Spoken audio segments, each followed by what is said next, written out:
was like a nightmare when you consider we got up, went to the airport. They said the icing machine is closed. You can't. It broke.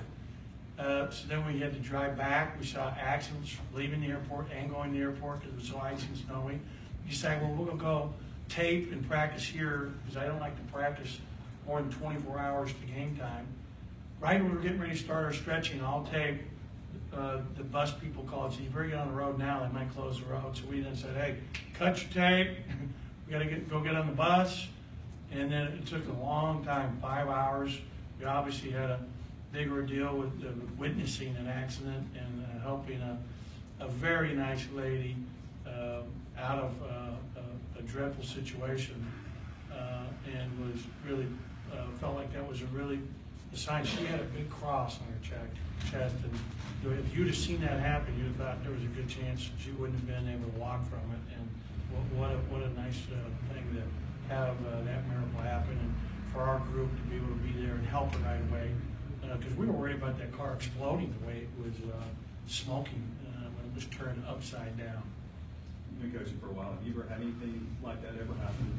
No, not in the middle of a road trip to pull over. I mean, I've experienced a lot of crazy things, but that was amazing thing that happened. You talked the other night about Schneider doing some things that he wants to do, but talk about the job he did, especially. I thought he did a good job defensively in the first half. I thought he did a good job. Us playing big. I'm really excited about Schneider and his future. He took a good step today in that direction. How did the situation unfold with the accident, and I guess how long did it take to get involved with helping her out? Well, I'll tell you what happened is we're going down the road, 55 on the way here, and all of a sudden, Joe, the bus driver, and I am in the front seat to the right, see this white car. So we're going like this, perpendicular to us. There's a car that just looks like it flies right through the freeway and goes flying off the road. And there's a big embankment that goes down. And I go, Joe, did you see that? He said, yeah. All of a sudden, a car ahead of us slows down. I said, Joe, slow down. I was worried about us slipping into them because everybody was flying all over the place on these roads yesterday. And then we pulled right up next to her. He dropped off Coach Dietz, our strength coach, Michael Moynihan, our ops director, and myself, and they pulled the bus up in case there was an explosion with this car. And Dietz was the first one on to the driver's side, and she was unconscious. And then he went around, and all of a sudden she cracked the door open, which she could go just about 12 inches. And she said, "Get me out of here!" She was worried about, dying in there. She had come out of I think a brief concussion, and so she had to crawl out the back seat. I opened up the back door to the driver's side, and she was able to crawl through and crawl out. And then Coach Dietz and Coach Moynihan grabbed her and dragged her out of there, and we pulled away.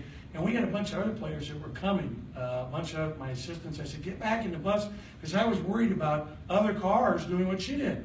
Because what happened was actually she was just in the fast lane and somehow went like that. I mean, like at 55 miles an hour. It was really frightening. And the police were on it. We called 911 in about 12, 15 minutes. We kept her on the bus till they showed up. And thankfully, there was nothing horrible that happened out of this except a total Cadillac. Cadillacs, I guess, hold up well to that kind of deal. Wow. And you weren't supposed to be there. Obviously, you're supposed to be playing. So. And I'm really thankful we were, because I don't think it ended up getting on fire or anything. But the way we were looking at it from underneath, and we saw a bunch of smoke, the first thing the bus driver said is, "Be careful, that thing can explode." And then he pulled up to get us out of harm's way, how a bus does when they stop at a railroad track crossing. So it was very scary, and I called my wife right away, and was very thankful. And so it's been an eventful trip, but a great. Now we're going back in a plane tonight, so we're excited about that. All right. Thank you.